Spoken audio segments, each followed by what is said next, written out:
La place poussiéreuse de Cedar Ridge cuisait sous le soleil impitoyable du mois d'août. Sa terre battue était aussi dure et impitoyable que la vie des habitants de ce village de montagne. Les cow-boys se prélassaient contre les poteaux d'attache.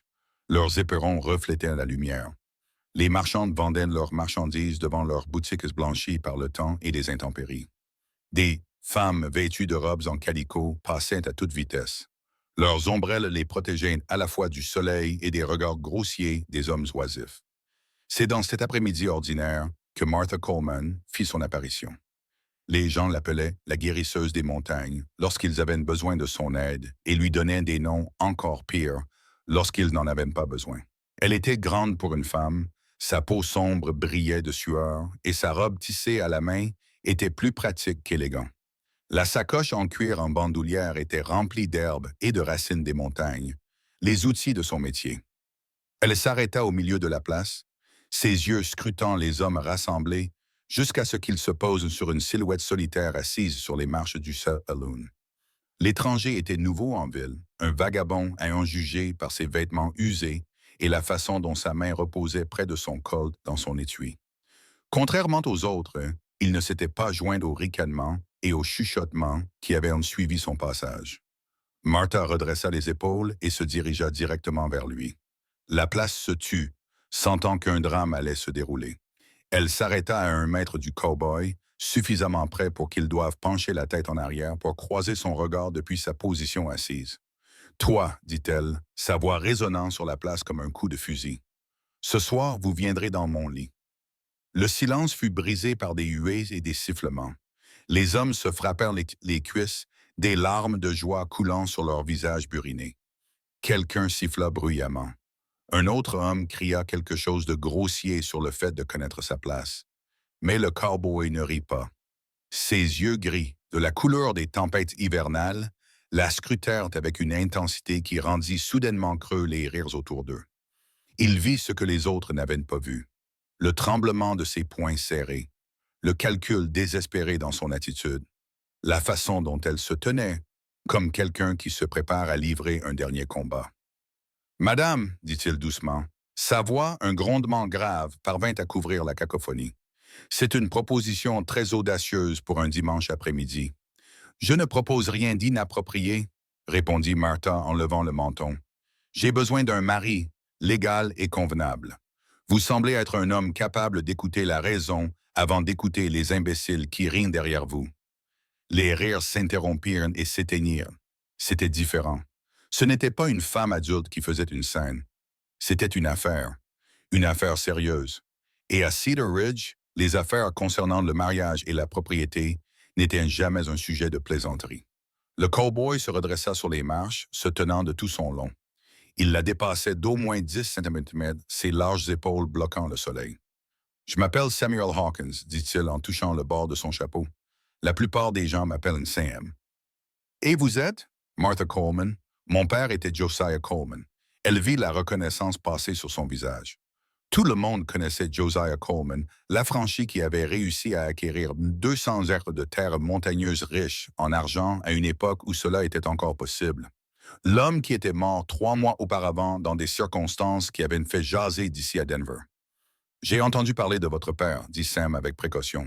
J'ai également entendu dire que vous aviez peut-être des problèmes avec ses biens. » Le rire de Martha était aussi amer que de l'eau alcaline. « Des problèmes, c'est le mot juste. » Elle sortit un document plié de son sac. Le sceau officiel était visible même de loin. « Le tribunal territorial m'accorde 30 jours pour me marier ou perdre tout ce que mon père a construit. 23 jours se sont déjà écoulés. »« Et les 3 hommes qui vous courtisaient ?» demanda Sam, montrant qu'il était en ville depuis assez longtemps pour avoir entendu les ragots. « Tous les 3 ont découvert des affaires urgentes ailleurs. L'un est parti en Californie. Un autre s'est souvenu de ses obligations familiales dans le Missouri. Le 3e, dit-elle en haussant les épaules, a été assez honnête pour admettre que quelqu'un lui avait proposé de disparaître. » Sam plissa les yeux. Quelqu'un comme le maire Aldrich. Martha ne confirma ni ne nia, mais son silence en disait long. Le maire Aldrich possédait la moitié des entreprises de Cedar Ridge et avait ses mains dans l'autre moitié. Il tournait autour des terres de Josiah Coleman comme un vautour depuis des années. « Pourquoi moi? » demanda Sam. « Vous ne savez rien de moi. » Je sais que vous êtes en ville depuis 3 jours.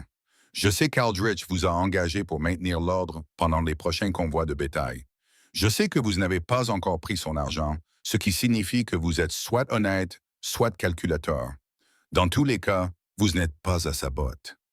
La voix de Martha baissa d'un ton. Et je sais que vous êtes le genre d'homme qui reste assis en silence et regarde les autres se ridiculiser. Mon père m'a appris à lire dans les pensées des gens. Monsieur Hawkins, vous êtes ma meilleure chance. Sam l'observa longuement. Autour d'eux, la foule se pressait, impatiente d'entendre chaque mot de cette négociation inhabituelle. Que proposez-vous? Un partenariat, répondit simplement Martha. Un mariage légal et contraignant. Je garde mes terres et l'héritage de mon père. Vous obtenez 20% des bénéfices de l'argent et un endroit où poser vos valises lorsque vous ne poursuivez pas les voleurs de bétail. Au bout d'un an, si vous souhaitez partir, nous organiserons un divorce à l'amiable, sans préjudice pour aucun de nous deux. Et si je refuse, les épaules de Martha s'affaissèrent un instant avant qu'elle ne les redresse de force. Alors, dans 7 jours, Aldrich prendra tout ce pour quoi mon père s'est battu, la terre, les concessions d'argent, la maison où ma mère est morte. Tout. Sa voix se durcit. Et je passerai le reste de mes jours à savoir que j'aurais pu empêcher cela si j'avais eu le courage de demander de l'aide à un étranger. Sam retira son chapeau et passa ses doigts dans ses cheveux trempés de sueur. La foule retint son souffle. C'était mieux que n'importe quel spectacle itinérant. Une femme désespérée, un vagabond mystérieux et des enjeux plus importants que ce que la plupart des gens voyaient dans leur vie.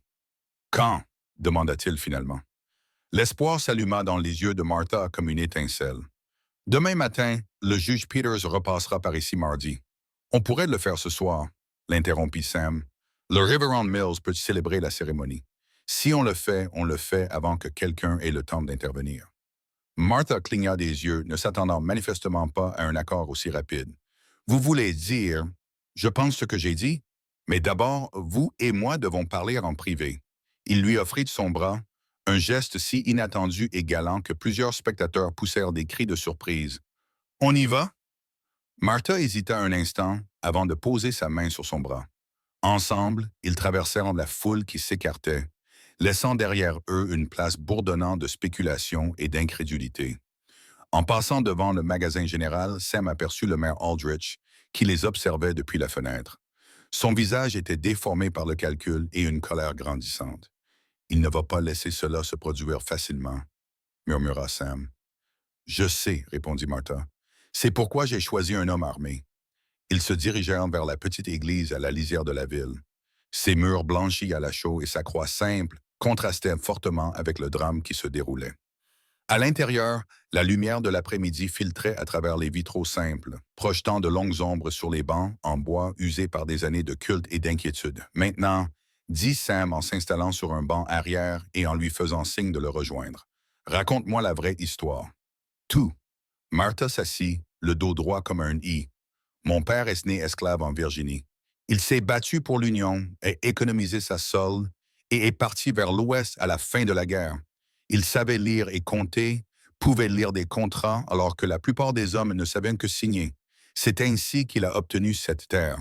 L'ancien propriétaire était mort sans avoir payé ses impôts et papa était le seul à comprendre la vie juridique affichée à Denver.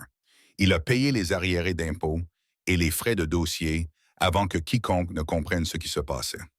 Un homme intelligent, trop intelligent pour son propre bien, diront certains. Martha tordait ses doigts sur ses genoux. Il m'a tout appris.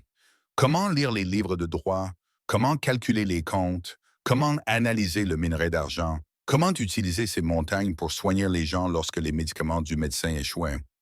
Il disait que la connaissance était notre seule protection, mais qu'elle n'était pas suffisante. Non. Martha acquiesça doucement. Il a commencé à tomber malade l'hiver dernier. Confusion, tremblement des mains, hallucination. Le docteur Morrison a dit que c'était la fièvre des montagnes et lui a prescrit des toniques. Papa a empiré. À la fin, il ne me reconnaissait même plus. L'expression de Sam s'assombrit. Cela ne ressemble pas à la fièvre des montagnes. Non, en effet. Mais le docteur Morrison est le cousin du maire Aldrich. Martha fouilla à nouveau dans son sac et en sortit un petit flacon en verre. J'ai trouvé ça caché dans l'armoire à pharmacie de papa après sa mort. J'ai fait analyser les résidus par un chimiste à Denver. Du mercure en quantité suffisante pour rendre un homme fou s'il est administré lentement au fil du temps. Sam prit le flacon et le leva à la lumière. Vous avez la preuve que Morrison a empoisonné votre père. Une preuve suffisante pour moi, mais pas pour un tribunal qui préférerait croire un médecin blanc plutôt que moi. La voix de Martha se fit plus dure. Mais si je peux garder mes terres, je pourrais continuer à me battre. D'autres ont souffert sous le règne d'Aldrich. Ensemble, nous pourrions construire quelque chose de mieux. Sam lui rendit la fiole. Et vous me faites confiance avec tout ça? Une étrangère qui débarque en ville avec un pistolet? Mon père disait souvent, le désespoir fait de nous tous des philosophes. Martha soutint son regard. De plus, vous n'êtes pas n'importe quel vagabond. J'ai entendu les histoires. Samuel Hawkins, l'homme qui a affronté le gang Wallace à Amarillo, celui qui a négocié la paix entre les éleveurs et les agriculteurs du Nebraska. Vous résolvez les problèmes, Monsieur Hawkins. Eh bien, je vous offre une chance de résoudre le mien. Sam se pencha en arrière, le banc craquant sous son poids. Ces histoires grossissent à chaque fois qu'on les raconte. Je suis juste un homme qui préfère discuter plutôt que de tirer, quand c'est possible. Alors discutez avec moi. Qu'est-ce qui vous a poussé à accepter mon offre? Pour la première fois, quelque chose de personnel passa sur le visage buriné de Sam. Mon propre père a perdu sa ferme à cause de manœuvres juridiques et d'hommes puissants. J'étais trop jeune pour l'aider à l'époque. Peut-être que je ne suis pas trop vieux pour aider maintenant. Ils restèrent assis en silence pendant un moment. Deux étrangers liés par la nécessité et un sentiment croissant d'avoir un objectif commun.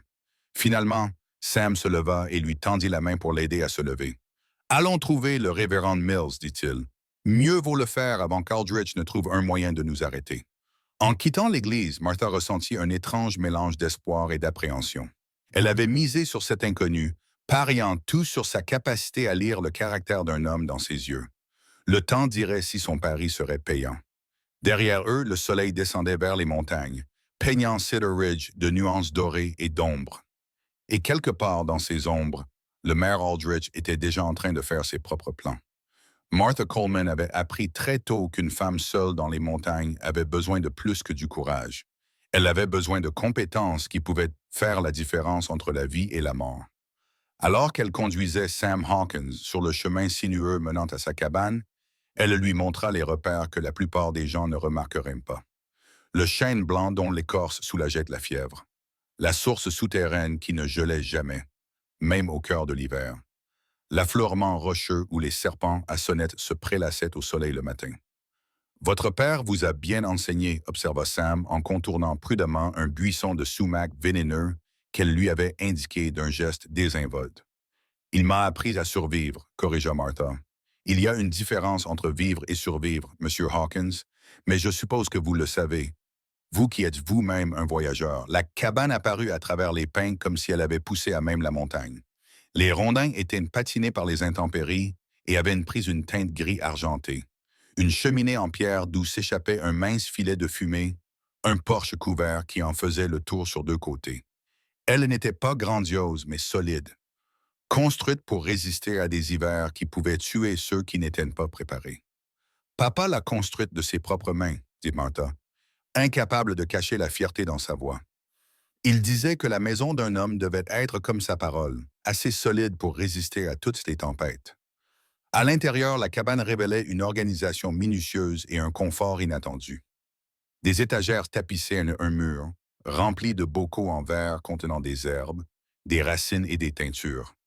Des livres, plus que la plupart des gens n'en voyaient dans toute leur vie, occupaient un autre mur. Un journal médical était ouvert sur la table en bois brut, à côté d'un mortier et d'un pilon.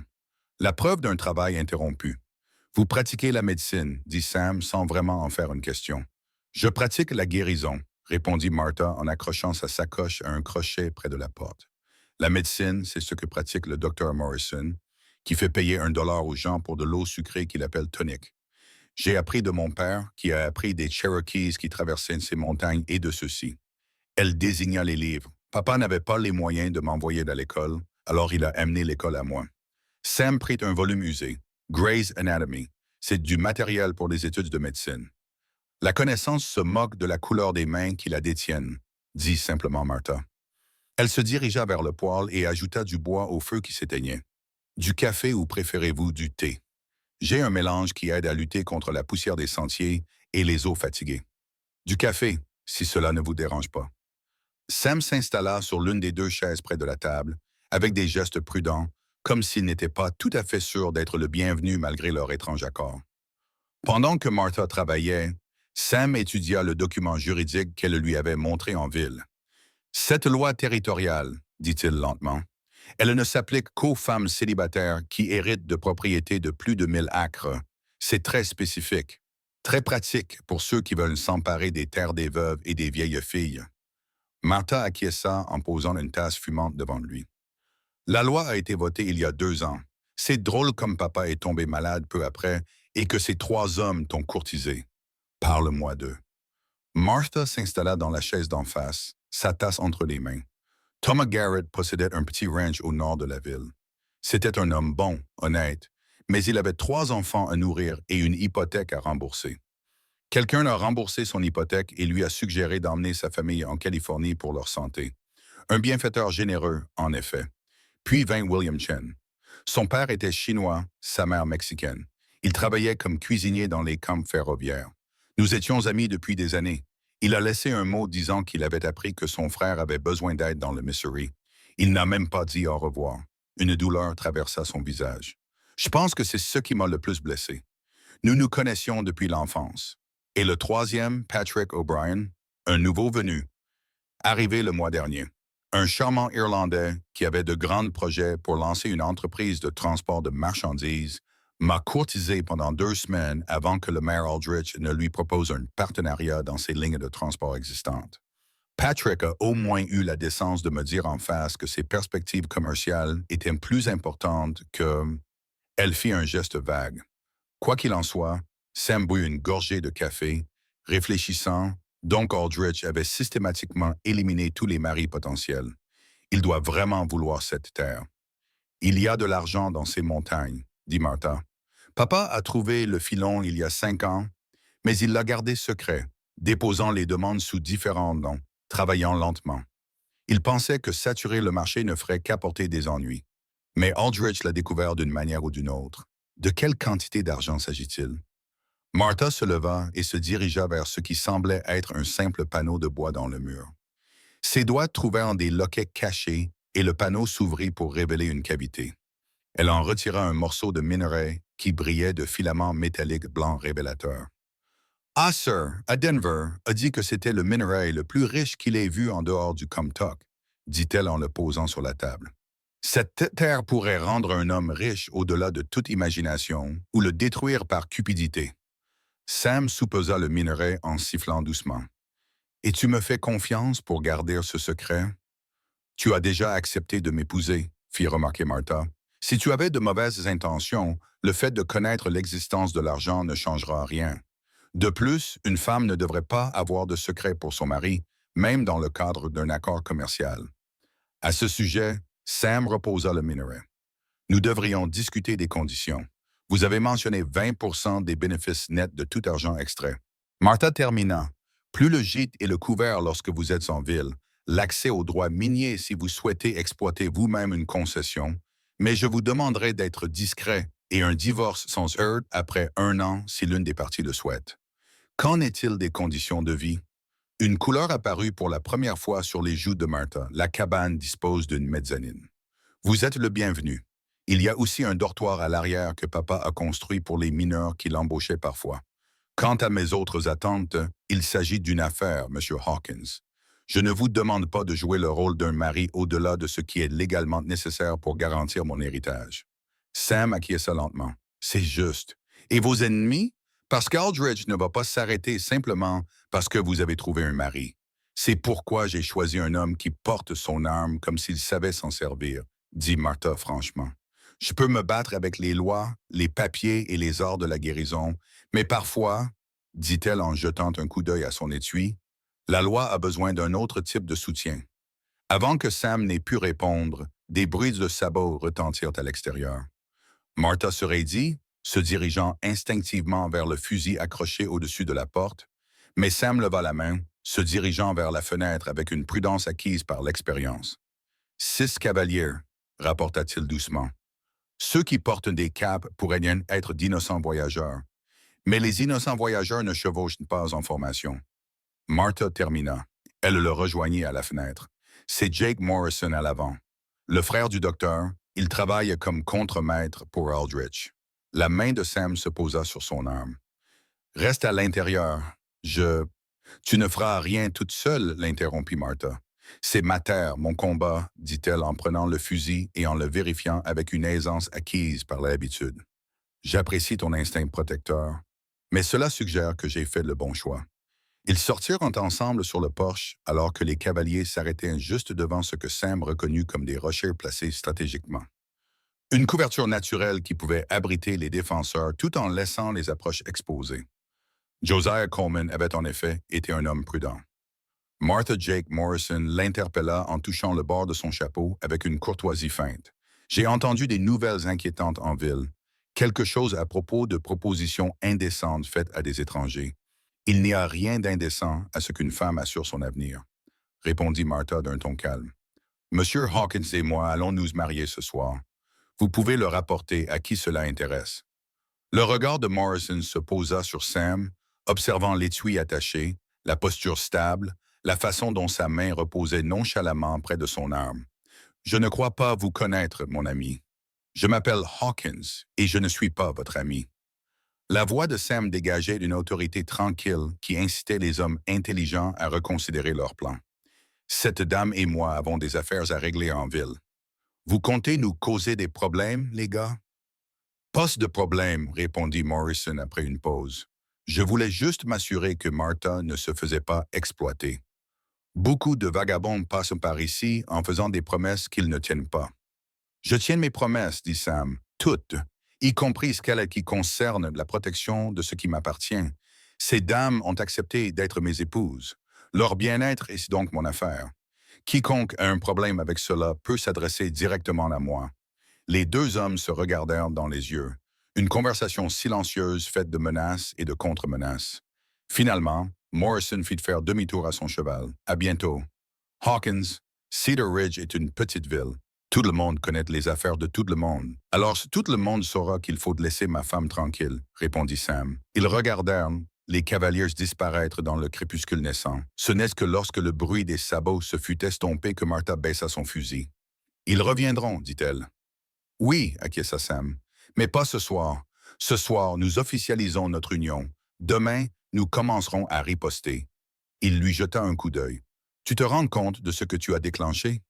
Cela ne s'arrêtera pas à une simple cérémonie de mariage. Martha releva le menton. Mon père a passé sa vie à construire quelque chose dans ces montagnes. Je ne laisserai pas des hommes cupides détruire cela. Si cela signifie la guerre, alors qu'il en soit ainsi. Sam l'observa, cette femme remarquable qui mélangeait des remèdes et citait de la loi, qui maniait un fusil comme un soldat et parlait de guerre avec une détermination tranquille. Ton père a élevé une guerrière. Il a élevé une survivante, corrigea Martha. Mais peut-être qu'avec le bon partenaire, je peux être autre chose. Elle se dirigea vers la porte, puis s'arrêta. Nous devrions bientôt nous rendre en ville. Le révérend Mills se couche tôt et nous aurons besoin de témoins. À qui pouvons-nous faire confiance? Martha sourit pour la première fois depuis leur rencontre. Madame Chen, la mère de William. Elle est plus en colère que moi au sujet du départ soudain de son fils. Un vieux Pete Winters. Il vit dans ces montagnes depuis plus longtemps que quiconque. Il se souvient de l'époque où Aldrich n'était qu'un petit tricheur à cartes. Ils seront témoins. Alors qu'ils se préparaient à partir, Sam s'assura que ses deux armes étaient chargées. Martha rassembla des documents et une petite bourse remplie de pièces. Elle s'arrêta. Monsieur Hawkins, Sam, je dois vous dire quelque chose. Je ne pense pas que cela durera éternellement. Quand l'année sera écoulée, quand ma terre sera sécurisée, vous serez libre de partir. Sans rancune, sans poser de questions. Sam ajusta son chapeau, vérifiant une dernière fois la visibilité depuis le poche. Occupons-nous d'abord de passer la nuit. Demain, les plans peuvent en changer. Ils se mirent en route pour descendre la montagne alors que la nuit tombait. Deux alliés improbables, liés par la nécessité et un respect grandissant. Derrière eux, la cabane de Martha se dressait, solide dans la nuit. Devant eux, les lumières de Cedar Ridge promettaient soit le salut, soit le jugement dernier. Seul le temps le dirait.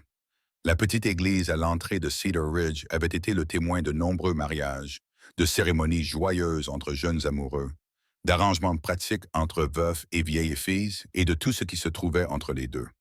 Mais le révérend Mills dira plus tard qu'il n'avait jamais célébré un mariage comme celui de Martha Coleman et Samuel Hawkins. Ils arrivèrent juste au moment où la dernière lueur disparaissait du ciel occidental, accompagnés de Madame Chen et Pete Winters. Madame Chen, une petite femme aux cheveux gris acier tirés en arrière, en un chignon sévère, se comportait avec la dignité de quelqu'un qui avait survécu à bien pire que les préjugés d'une petite ville. Pete, grisonnant et courbé par des décennies de prospection, s'appuyait lourdement sur une canne, mais ses yeux étaient perçants comme ceux d'un faucon. « Tu es sûr de ton choix, Martha? » demanda Pete alors qu'ils se rassemblaient dans le vestibule de l'église. Le mariage n'est pas une décision à prendre à la légère, même lorsqu'il s'agit d'une union de convenance. « Je suis sûr de mon choix, Pete, » répondit Martha en ajustant le simple col en dentelle qu'elle avait ajouté à sa robe, sa seule concession à l'occasion.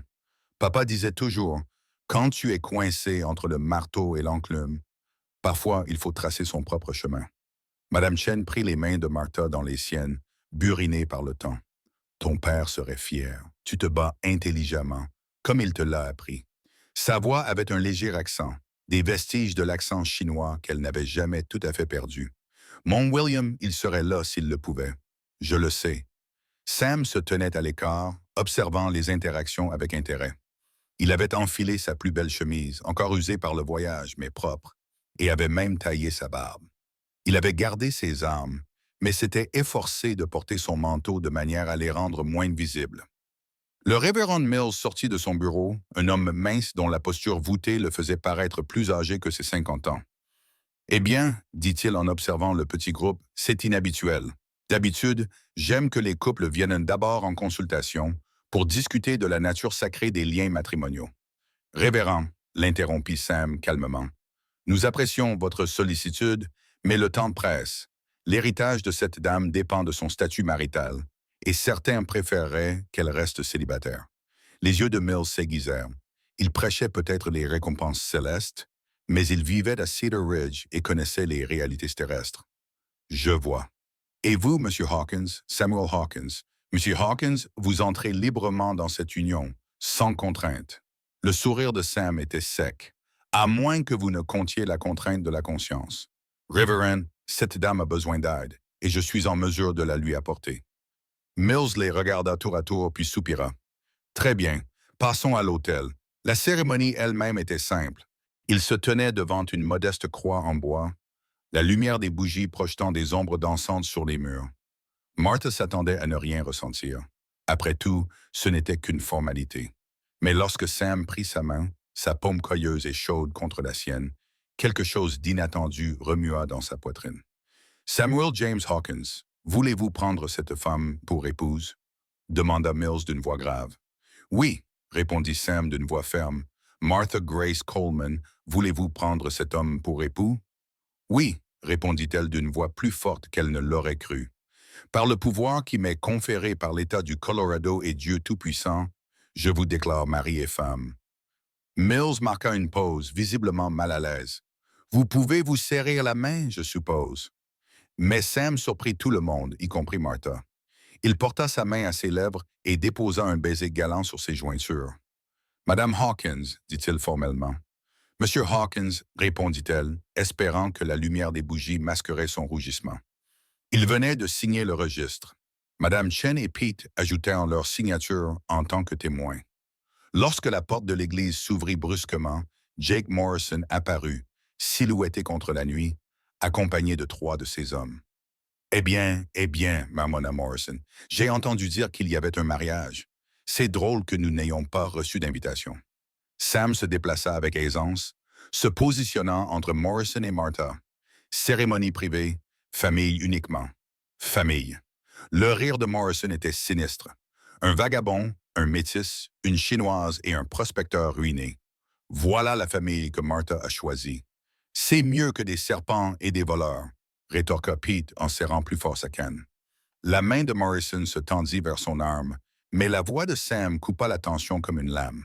Si tu sors ton arme dans une église, Morrison, sur ta tête, tu ferais mieux d'être prêt à t'en servir. La question est, es-tu prêt à rencontrer ton créateur ce soir? Le contremaître hésita. La réputation de Sam Hawkins l'avait précédé. Un homme qui avait tenu tête au gang Wallace ne bluffait pas. Les yeux de Morrison se déplacèrent, calculant les chances. Inutile d'être désagréable, dit-il finalement. Je voulais juste féliciter les heureux mariés et transmettre un message de M. Aldrich. Il sortit une enveloppe et la jeta sur un banc. Il réclame les dettes de votre père. Martha, il semble que le vieux Josiah ait emprunté sur la future production d'argent. Le paiement doit être effectué dans son intégralité d'ici la fin de la semaine. Martha s'avança, mais Sam la retint par le bras. Nous examinerons toute réclamation légitime par les voies appropriées. Il dit d'un ton calme, « Maintenant que vous avez délivré votre message, il est temps de partir. » Morrison sourit d'un air froid et méchant. « Oh, nous allons partir. Mais ce n'est pas fini, Hawkins. Tu t'es lié à une cause perdue. J'espère qu'elle en vaut la peine. » Ils sortirent leurs éperons cliquetant dans cet espace sacré. Ce n'est que lorsque le bruit des sabots se fut estompé que Martha s'empara de l'enveloppe et en examina le contenu à la lueur d'une bougie. « Des mensonges, murmura-t-elle. Papa n'a jamais emprunté à Aldrich. Ces documents sont des faux. Tu peux le prouver? Demanda Sam. Papa tenait des registres parfaits. Tout est dans son coffre-fort à la cabane. Les mains de Martha tremblaient légèrement tandis qu'elle pliait les faux papiers. Mais un juge territorial pourrait se moquer des preuves. Pas si Aldrich graisse les bonnes mains. Alors nous ferions mieux de nous assurer d'avoir plus que des papiers de notre côté, dit Sam d'un ton sinistre. Ils quittèrent l'église en groupe. Sam insista pour raccompagner tout le monde chez eux. La petite maison de Mme Chen était la première, située derrière sa blanchisserie. Si vous avez besoin de quoi que ce soit, faites-le-moi savoir, dit-elle avec fougue à Martha. Mon William n'est peut-être plus là, hein, mais sa mère n'a pas oublié ce que signifie l'amitié. La cabane de Pete était la suivante, perchée de manière précaire sur une colline qu'il exploitait depuis 20 ans. « J'ai quelque chose pour vous, » dit-il en disparaissant à l'intérieur. Il revint avec une pochette en cuir, un cadeau de mariage. Martha l'ouvrit et eut le souffle coupé en voyant les pépites qu'il contenait. « Pete, je ne peux pas. Tu peux et tu le feras, » l'interrompit le vieil homme. « Ça vient de la concession que ton père m'a aidé à enregistrer correctement quand Aldrich a essayé de s'en emparer. Je me suis dit que je lui devais bien ça. Maintenant, je rembourse ma dette à sa fille. » dit-il alors qu'il retournait vers la cabane de Martha. « Leur cabane maintenant, pensa-t-elle. Sam était silencieux. La lune s'était levée, baignant le sentier de montagne d'une lumière argentée. « Tu as l'air pensif, » remarqua Martha. « Je me demande dans quoi je me suis embarqué, admet Sam. Il ne s'agit pas seulement de protéger ton héritage. Aldrich a la main mise sur tout. La loi des Tibet-Sahi-Neman va les commerçants, probablement même les lignes de diligence. Le combattre, c'est s'attaquer à tout le système. Tu as des doutes? » Sam réfléchit. « Non, mais nous avons besoin d'alliés. Pete et Mme Chen sont un début, mais 2 personnes âgées ne suffiront pas à renverser la tendance. Qui d'autre Aldrich a-t-il lésé?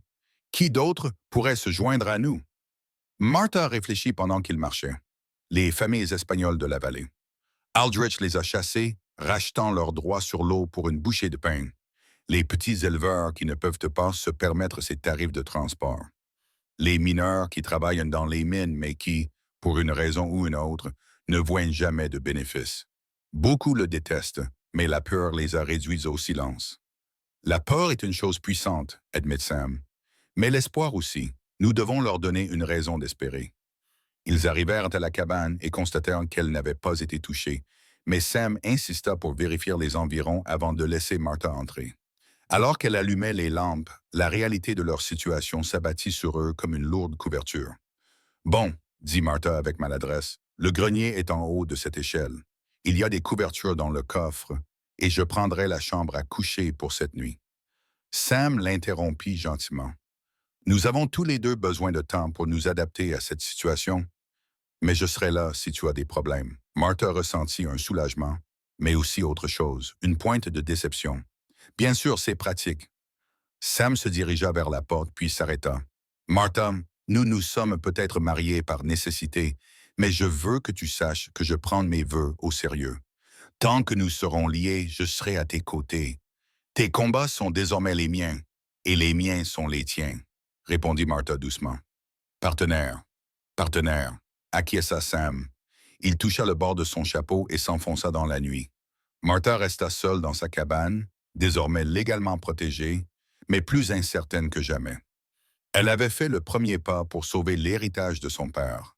Mais la visite de Morrison prouvait qu'Aldrich n'accepterait pas facilement la défaite. La véritable bataille ne faisait que commencer. Elle se dirigea vers le bureau de son père et sortit son coffre-fort.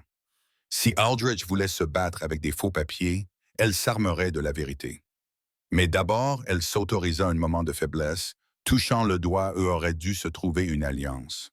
« J'espère avoir fait le bon choix. »« Papa, » murmura-t-elle dans la pièce vide. Dehors, Sam s'installa dans le dortoir, ses armes à portée de main. Il avait été engagé pour ce qui semblait être un travail simple, protéger l'héritage d'une femme grâce à un mariage de convenance. Mais rien n'était simple à Cedar Ridge, et Sam avait le sentiment qu'avant que tout cela ne soit terminé, il aurait besoin de toutes les compétences qu'il avait acquises au cours de ses années d'errance. Les chevaliers des montagnes s'installèrent autour d'eux, mari et femme de nom seulement, se préparant à une guerre qu'aucun d'eux n'avait vraiment anticipée. Mais demain apporterait ses propres défis. Ce soir, au moins, Martha Coleman Hawkins pouvait dormir en sachant que ses terres étaient en sécurité. Pour l'instant, la première épreuve de leur partenariat arriva plus tôt que prévu. 3 jours après le mariage, Sam se réveilla avec une odeur âcre de fumée. Il roula hors de sa couchette, les armes déjà en main, et sortit en trompe du dortoir pour voir des flammes oranges lécher le coin de la remise de Martha. « Au feu !» hurla-t-il en courant vers le tonneau d'eau. Martha apparut en chemise de nuit et châle, comprenant immédiatement le danger. Le hangar contenait ses provisions médicinales, fruits de plusieurs mois de collecte et de préparation minutieuse. Sans un mot, ils formèrent une chaîne humaine à deux. Sam puisait de l'eau dans le puits, tandis que Martha éteignait les flammes. « Le toit !» cria Martha en montrant les étincelles qui avaient atteint les bardeaux de bois sec. Sam rangea ses armes et grimpa, utilisant une couverture mouillée pour éteindre le feu qui se propageait. Lorsqu'ils eurent maîtrisé l'incendie, l'aube se levait et la moitié de la remise était réduite en cendres. « C'est un incendie criminel », dit Sam d'un ton grave en examinant le sol brûlé. « Du pétrole a été répandu sur les murs. Tu vois les traces? » Martha s'agenouilla parmi les provisions détruites. Elle récupéra ce qu'elle pouvait. 3 mois de sol en écorce avaient disparu. Tous mes remèdes contre la fièvre. Sa voix se brisa. Des gens vont souffrir à cause de ça. C'est le but, dit Sam, te faire passer pour incompétent, monter la ville contre toi. Il repéra quelque chose dans la terre, une empreinte de talon caractéristique. Les bottes de Morrison. Cet homme a le talon gauche usé. Il marche en boitant légèrement. Pouvons-nous le prouver? Pas devant un tribunal, mais nous pouvons envoyer notre propre message. Le sourire de Sam était aussi tranchant qu'une lame. Habille-toi. Nous allons en ville. 1 heure plus tard, ils arrivèrent à Cedar Ridge. Martha sur le cheval stable de son père. Sam sur le cheval longiligne qu'il avait amené en ville. La nouvelle de l'incendie s'était déjà répandue. Les gens chuchotaient derrière leurs mains lorsqu'ils passaient. Certains étaient compatissants, d'autres se demandaient clairement si la femme des montagnes avait finalement perdu le contrôle de sa propriété. Leur premier arrêt fut la pension de Morrison. Sam descendit de cheval avec une grâce infinie. Son manteau s'ouvrit, révélant ses 2 pistolets. « Attends ici, » dit-il à Martha. « Pas question, » répondit-elle en sautant de sa selle. Sam faillit sourire. « Alors, reste derrière moi. » Ils trouvèrent Morrison en train de prendre son petit déjeuner, entouré de 3 de ses employés. Les yeux du contremaître s'écarquillèrent légèrement lorsque Sam ouvrit la porte de la salle à manger d'un coup de pied, mais il se ressaisit rapidement. « Hawkins est un peu en avance pour une visite de courtoisie. »« Ce n'est pas une visite de courtoisie, » dit Sam. Il traversa la pièce en 3 enjambées et renversa la table de Morrison, faisant voler les œufs et le café. C'est pour l'incendie. Morrison se leva d'un bond, la main se dirigeant vers son arme, mais il se figea lorsqu'il se retrouva face au canon du Colt de Sam. Le geste avait été trop rapide pour être suivi. « Vous avez des preuves? » grogna Morrison. « J'ai tes empreintes de bottes? J'ai des témoins qui t'ont vu acheter du pétrole hier? » Sam arma le chien. J'ai une femme qui a perdu 3 mois de médicaments parce que tu es trop stupide pour couvrir tes traces. La question est, est-ce que je règle ça légalement ou personnellement? Tu ne peux pas simplement. L'un des hommes de Morrison commença. Martha s'avança. Si, il peut. Vous voyez, mon mari a une réputation. Le gang Wallace l'a appris à Amarillo. Vous voulez la tester, les gars? La tension était à son comble jusqu'à ce que Morrison lève les mains. Pas besoin de recourir aux armes. On ne peut rien prouver au sujet de l'incendie. Peut-être pas. Sam était d'accord.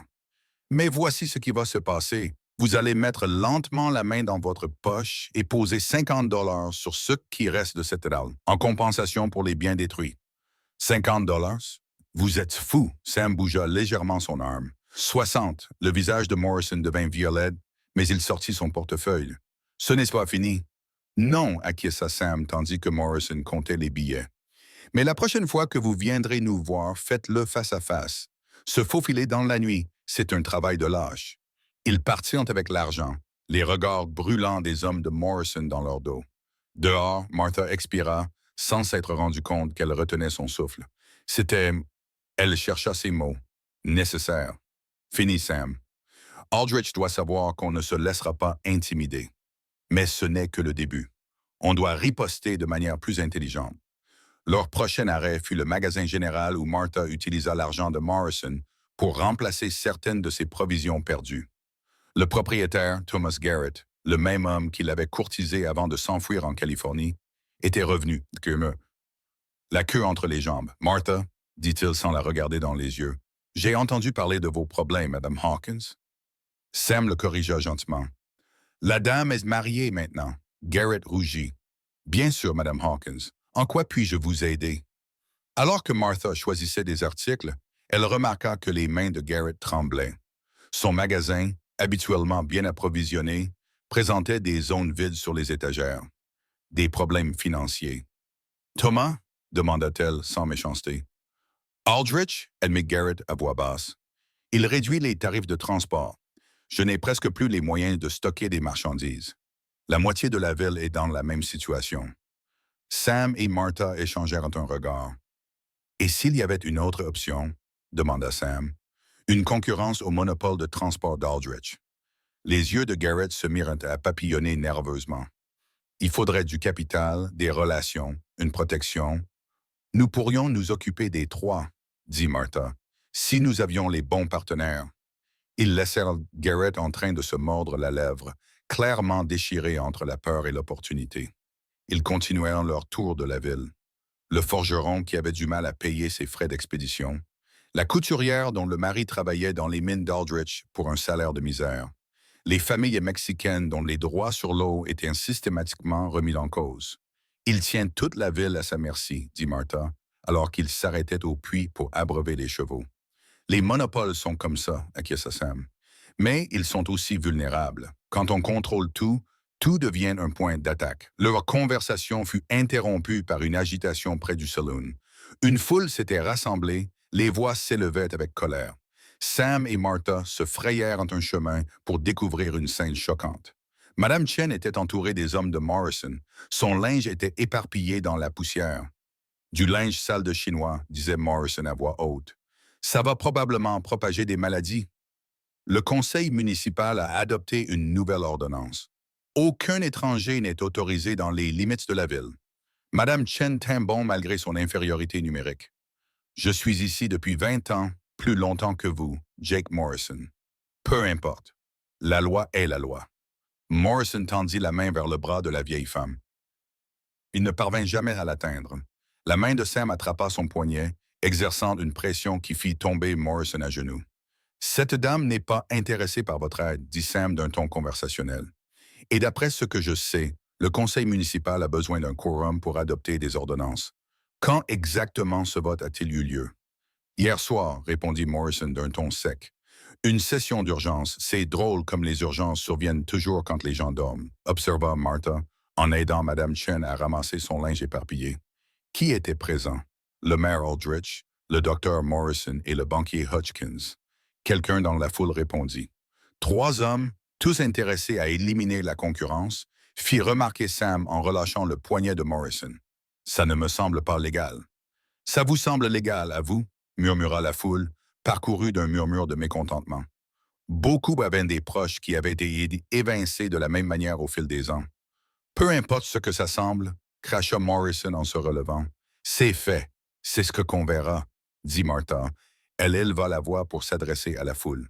Réunion publique ce soir à 19 heures pour discuter du type de loi que nous voulons à Cedar Ridge.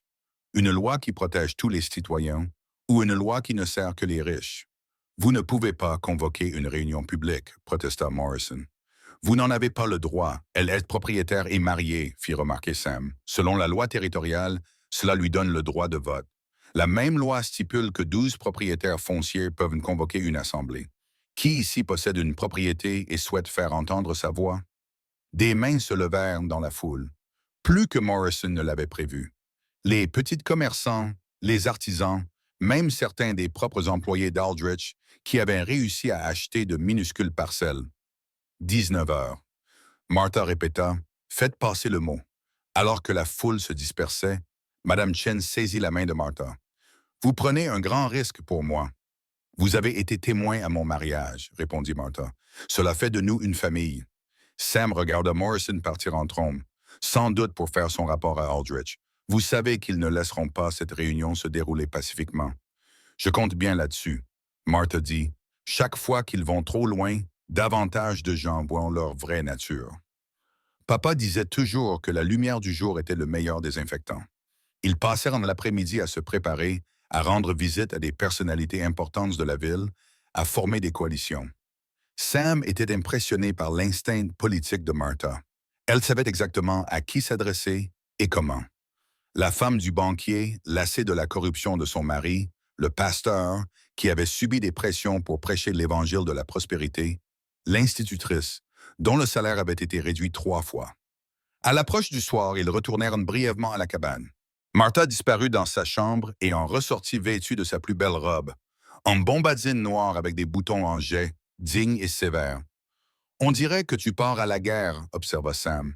« C'est le cas, » répondit Martha en attachant ses cheveux en un chignon imposant. « Mais pas le genre de guerre où l'on se bat avec des armes à feu. » « Ce genre de guerre peut être tout aussi dangereux, » avertit Sam.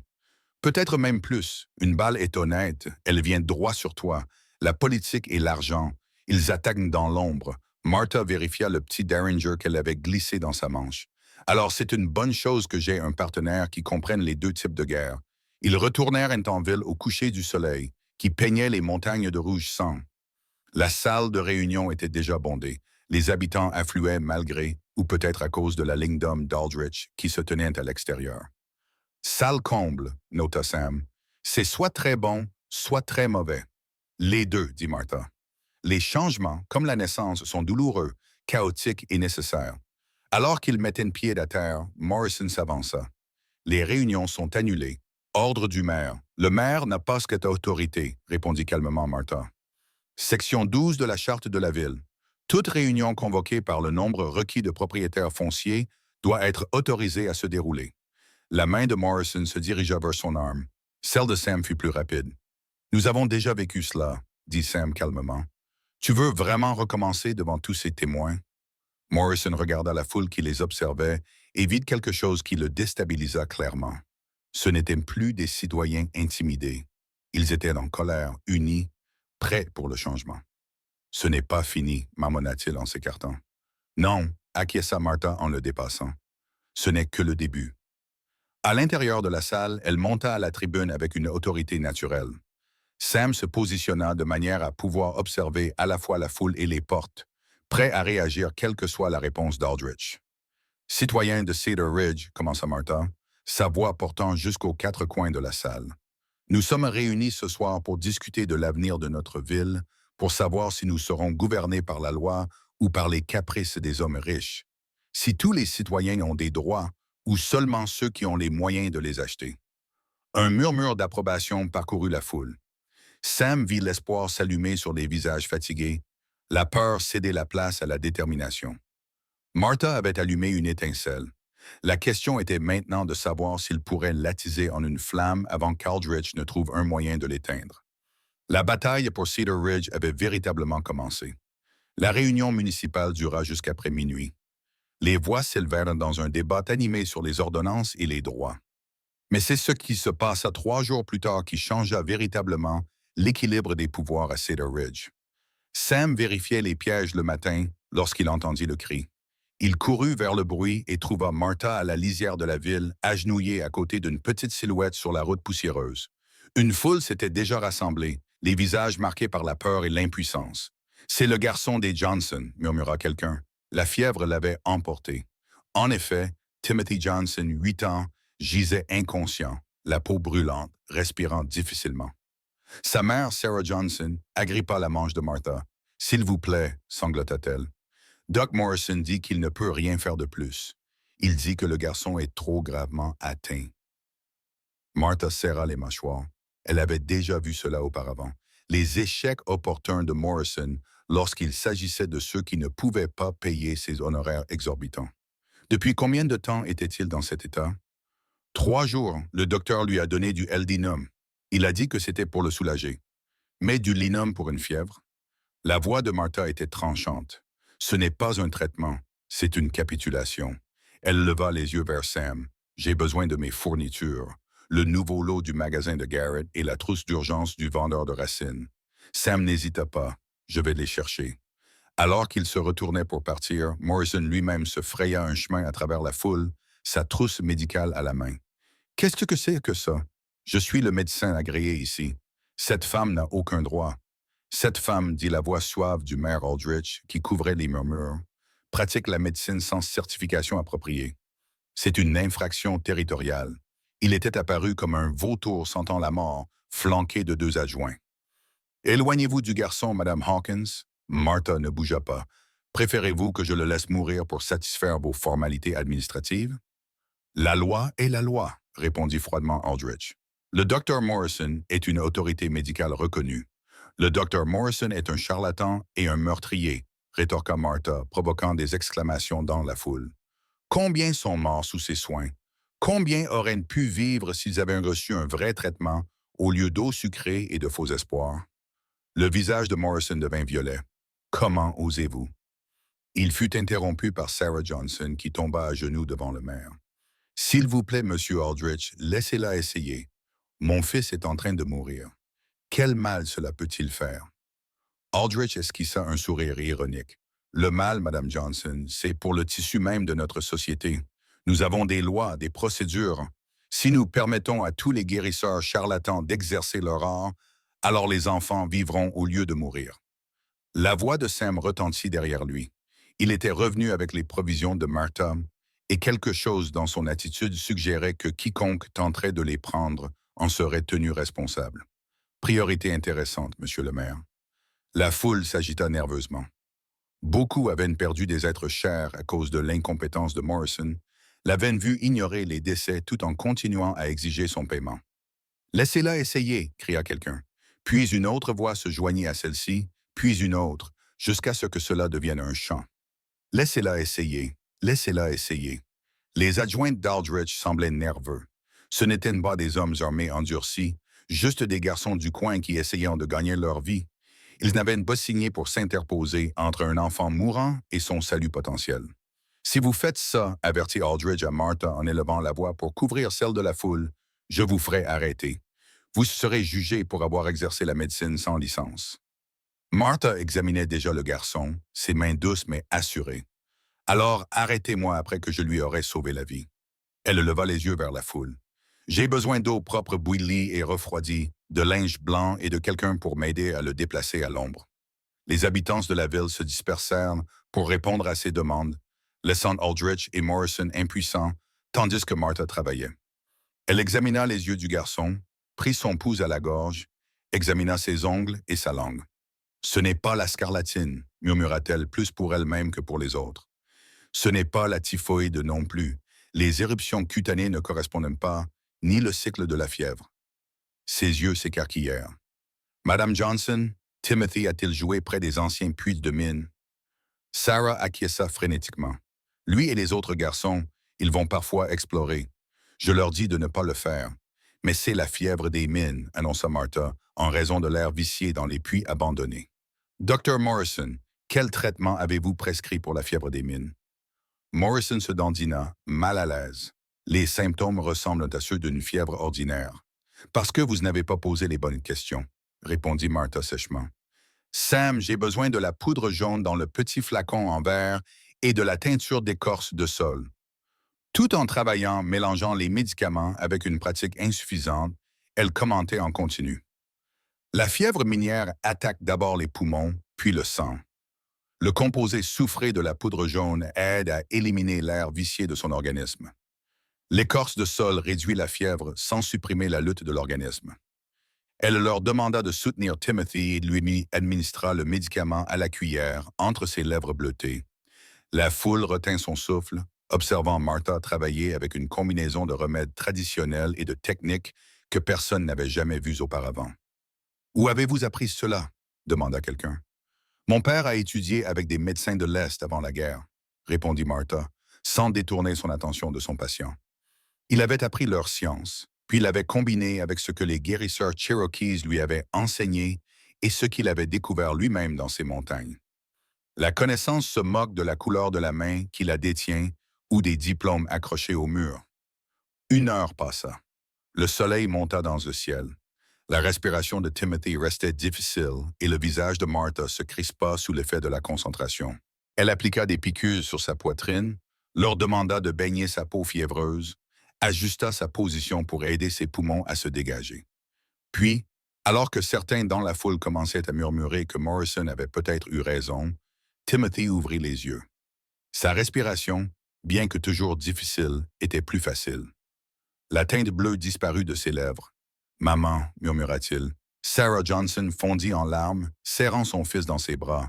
La foule éclata de joie, mais Martha était déjà en train de vérifier à nouveau ses signes vitaux. « Il n'est pas encore hors de danger », avertit-elle. « Il a besoin de soins attentifs pendant les 3 prochains jours. Je vais vous écrire des instructions. »« Vous ne ferez rien de tel », grogna Aldrich. Il avait vu son autorité s'effriter à chaque minute qui passait, tandis que Martha réussissait son traitement. « Adjoint, arrêtez cette femme pour exercice illégal de la médecine. » Les 2 jeunes adjoints s'avancèrent à contre-cœur, mais Sam Hawkins leur barra le chemin. « Les garçons, dit-il d'un ton conversationnel, vous êtes sur le point de faire un choix qui vous suivra toute votre vie. Vous arrêtez la femme qui vient de sauver la vie d'un enfant devant sa mère et tous ses témoins, et vous verrez comment cette ville vous traitera après. » Les adjoints hésitèrent, regardant tour à tour le regard fixe de Sam et le visage furieux de leur employeur. « Plus précisément, dit Martha en se levant et en époussetant sa jupe. « M'arrêter pourquoi? J'ai donné à un enfant une tisane et du soufre, 2 produits disponibles dans n'importe quel magasin général. J'ai partagé des connaissances librement données, j'ai appliqué le bon sens dans des remèdes traditionnels. Montrez-moi la loi qui rend tout cela illégal. Vous prétendez traiter la fièvre minière, s'écria Morrison. Vous avez posé un diagnostic médical. J'ai fait une observation basée sur les symptômes et les circonstances, corrigea Martha. N'importe quelle mère aurait fait la même chose. Ou bien arrêtons-nous désormais les mères qui soignent leurs enfants malades. L'humeur de la foule était en train de basculer dangereusement. Ces gens étaient des travailleurs qui avaient trop longtemps souffert sous la coupe d'Aldrich. Voir l'un des leurs sauvé alors que Morrison avait perdu tout espoir. Cela changeait la donne. Peut-être, suggéra Sam, la main posée nonchalamment sur son arme. Nous devrions laisser le juge territorial décider. Quand le juge Carter repassera-t-il par ici? Le mois prochain, répondit quelqu'un.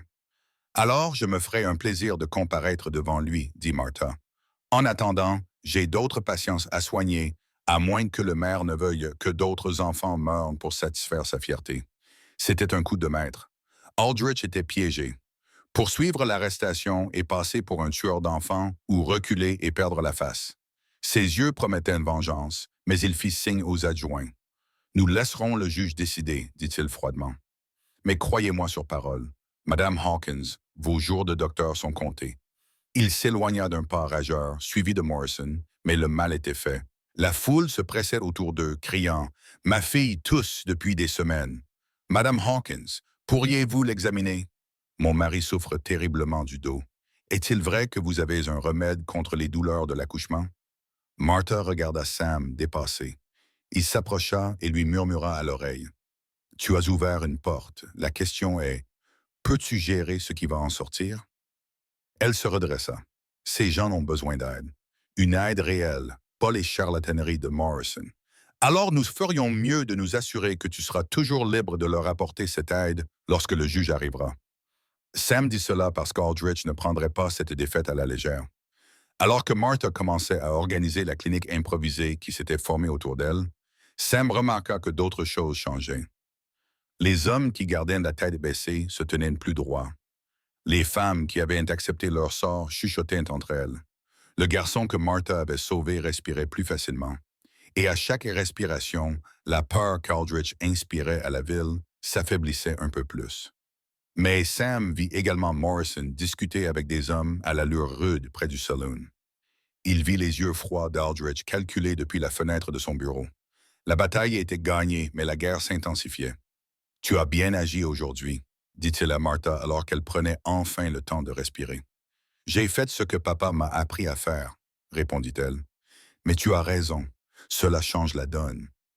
Aldrich ne peut pas laisser passer cela. »« Non », acquiesça Sam en regardant le soleil commencer à descendre vers les montagnes. « Il ne peut pas, alors nous ferions mieux d'être prêtes pour la suite. » Comme pour répondre à ces paroles, un cavalier apparut à l'horizon, galopant à toute allure vers la ville. Sam posa la main sur son arme lorsqu'il reconnut l'un des hommes d'Aldrich de la capitale territoriale. « Des problèmes ?» demanda Martha en suivant son regard. « Peut-être, ou peut-être une opportunité. » Sam observa l'urgence du cavalier. « Quoi qu'il en soit, je dirais que la partie vient de changer à nouveau. » Le cavalier entra en trombe dans la ville, se dirigeant droit vers le bureau d'Aldrich. Quelle que soit la nouvelle qu'il apportait, Sam était certain d'une chose. La guerre silencieuse pour Cedar Ridge allait bientôt devenir beaucoup plus bruyante. La nouvelle de l'écrivain se répandit comme une traînée de poudre à Cedar Ridge. Le juge Carter arrivait plus tôt que prévu dans la semaine. Plus surprenant encore, il était accompagné d'un marshal fédéral. Il s'agissait d'enquêter sur des irrégularités dans les revendications territoriales. « Cela change tout », déclara Martha ce soir-là, alors qu'elle et Sam examinaient les papiers de son père à la lumière d'une lampe. Aldrich devait s'efforcer de brouiller les pistes. Sam examina les documents étalés sur la table. Actes, contrats, reçus, tous méticuleusement conservés par la main précise de Josiah Coleman. Votre père était minutieux. Chaque transaction était documentée, chaque réclamation correctement enregistrée. Mais ceci, dit-il en brandissant un reçu jauni, est intéressant. Martha se pencha, son épaule effleurant la sienne. L'achat initial du terrain. Papa l'avait acheté au domaine Garrison. Il avait payé les arriérés d'impôts. Mais regarde la signature du témoin. Sam désigna le juge Theodore Carter, le même juge qui écrit. Ton père avait déjà eu affaire à lui auparavant. L'espoir illumina les yeux de Martha. Tu penses qu'il s'en souviendra? Cela fait 15 ans. Les juges se souviennent des documents administratifs. Sam disait que c'était leur religion. La question est de savoir s'il se souciera de la justice ou si Aldrich l'a déjà approché. Un coup à la porte les interrompit. Sam posa la main sur son arme en allant ouvrir. Mais ce n'était que Madame Chen, accompagnée de Pete Winters et, à la surprise générale, de Thomas Garrett. « Nous devons parler, dit Garrett sans préambule, de ce qui se passera lorsque le juge arrivera. » Ils se rassemblèrent autour de la table, formant un conseil de guerre improbable. Madame Chen avait apporté du thé. Pete avait sa flasque de whisky et Garrett tenait un grand livre qu'il ne cessait de feuilleter nerveusement. « Aldrich n'a pas chômé, » commença Garrett. « Il réclame des dettes dans toute la ville, proposant de les effacer à quiconque acceptera de témoigner contre Martha. Il dit qu'elle pratique la sorcellerie, pas la médecine. La sorcellerie. » La voix de Martha était incrédule. En 1071. « Pas besoin de le prouver, dit Pete d'un ton sinistre. Il suffit que suffisamment de gens jurent avoir vu des choses étranges. Au tribunal territorial, les accusations peuvent suffire à saisir des biens en attendant l'enquête. Il distribue aussi de l'argent. » Madame Chen ajouta, « Ma voisine, Madame Willis, dit que Morrison lui a offert 50 $ pour qu'elle jure avoir vu Martha danser nue sous la lune, en compagnie d'esprits. » L'expression de Sam s'assombrit.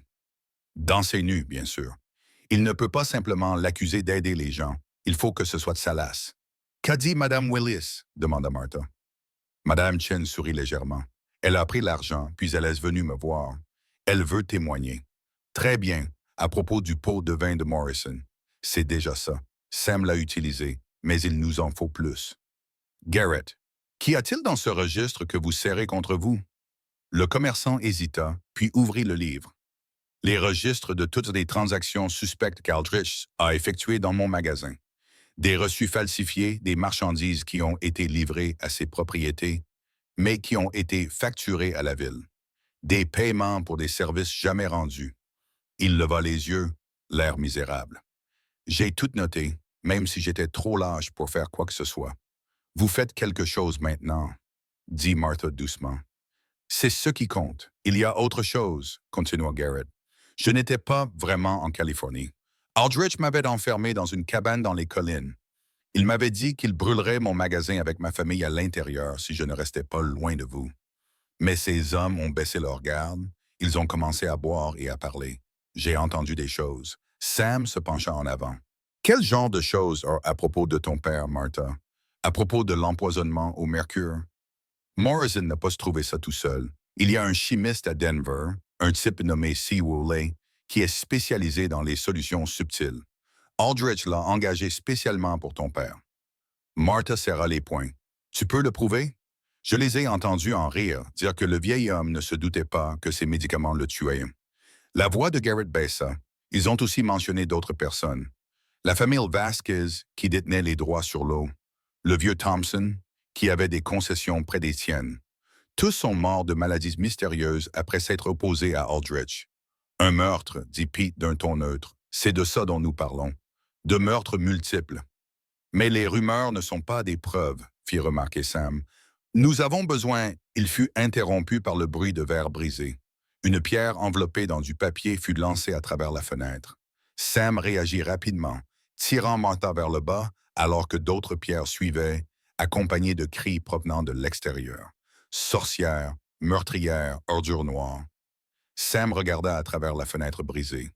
Morrison et une dizaine d'hommes, ivres et enjugés par leur apparence. Ils essaient de nous provoquer, dit Martha. Si tu tires, ils prétendront que c'était de la légitime défense. Donc, alors on ne tire pas, décida Sam. Pete, tu as toujours ton fusil de chasse? Le vieux prospecteur sourit et sortit un fusil à canon scié dessous son manteau. Des cartouches de Selgem. Ça pique comme l'enfer, mais ça ne tue personne. Parfait. Garrett, Chen, restez avec Martha. Pete, toi et moi allons avoir une conversation avec nos visiteurs. Ils se glissèrent par l'arrière, contournant l'obscurité.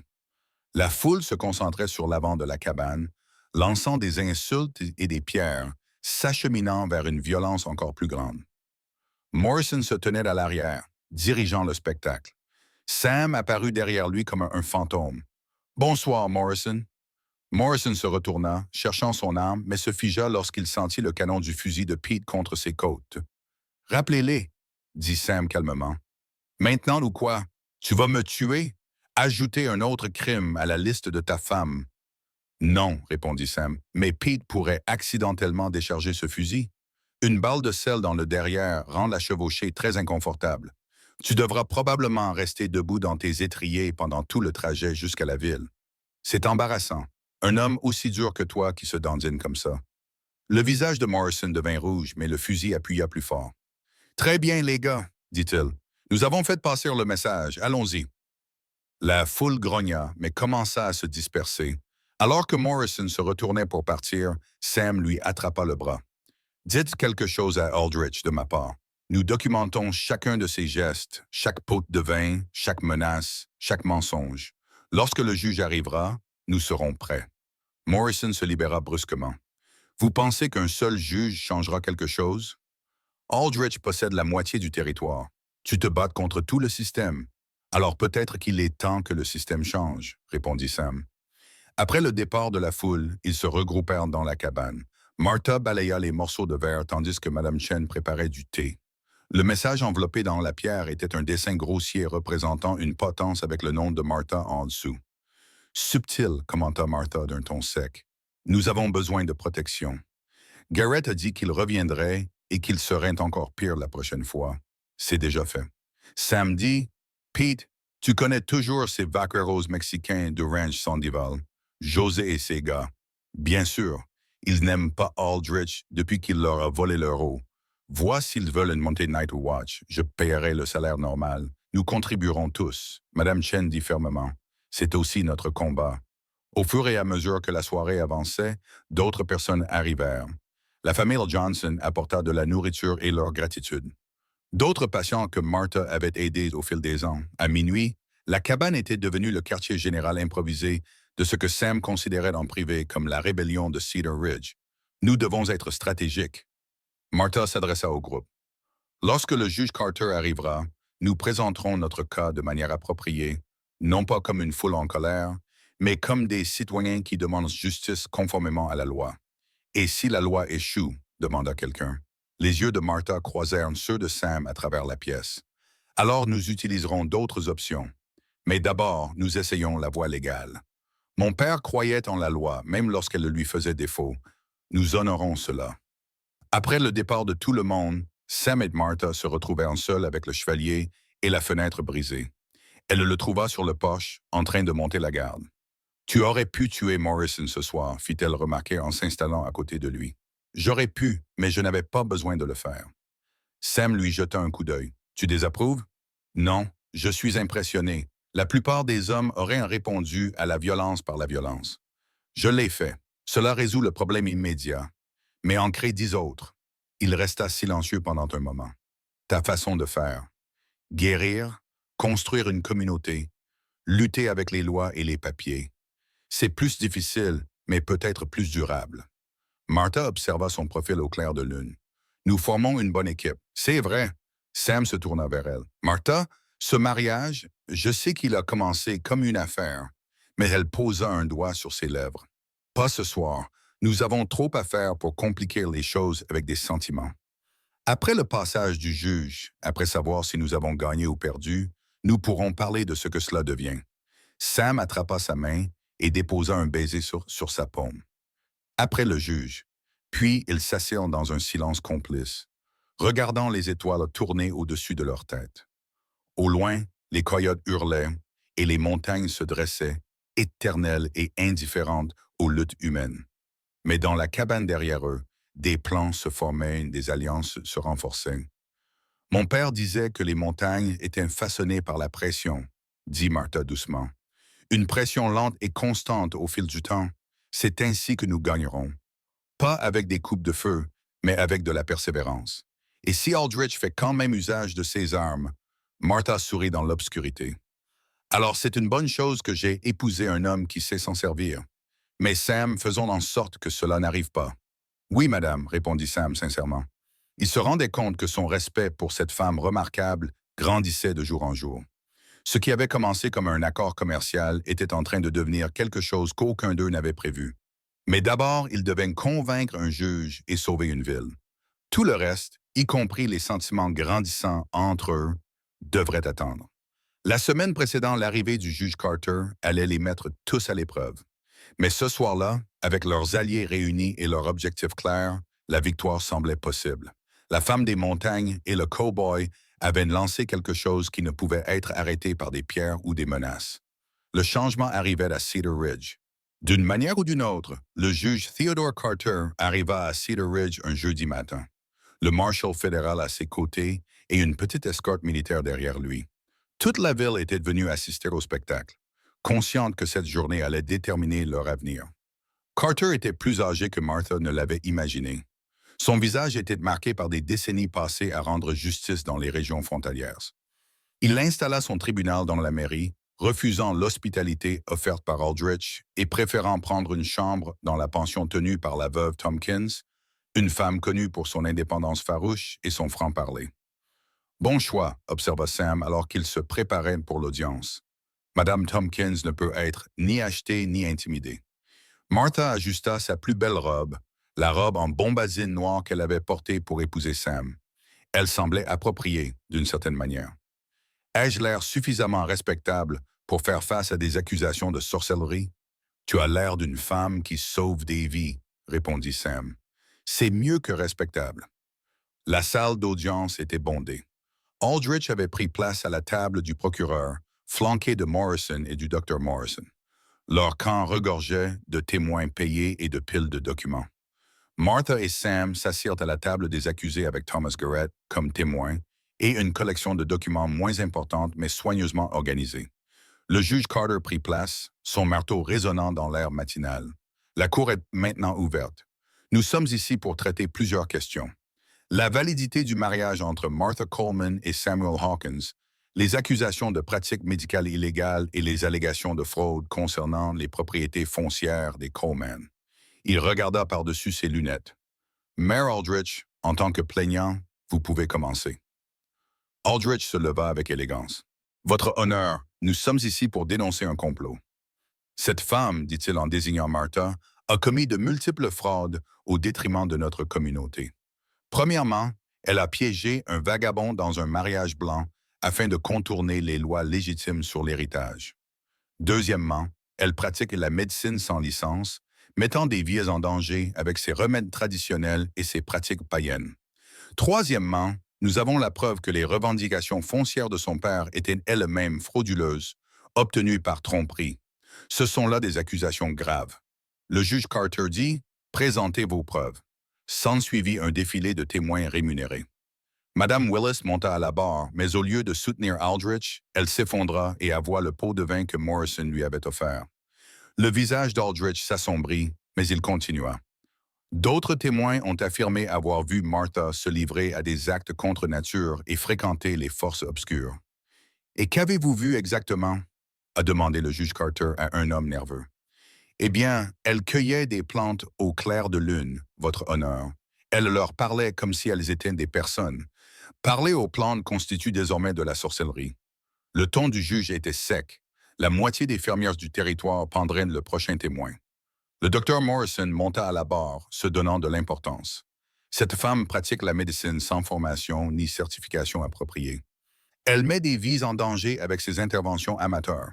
« Je vois, » dit le juge Carter. « Et quelle est votre formation médicale, docteur? » Morrison se déplaça. « J'ai étudié auprès du docteur Josiah Brennan dans le Missouri.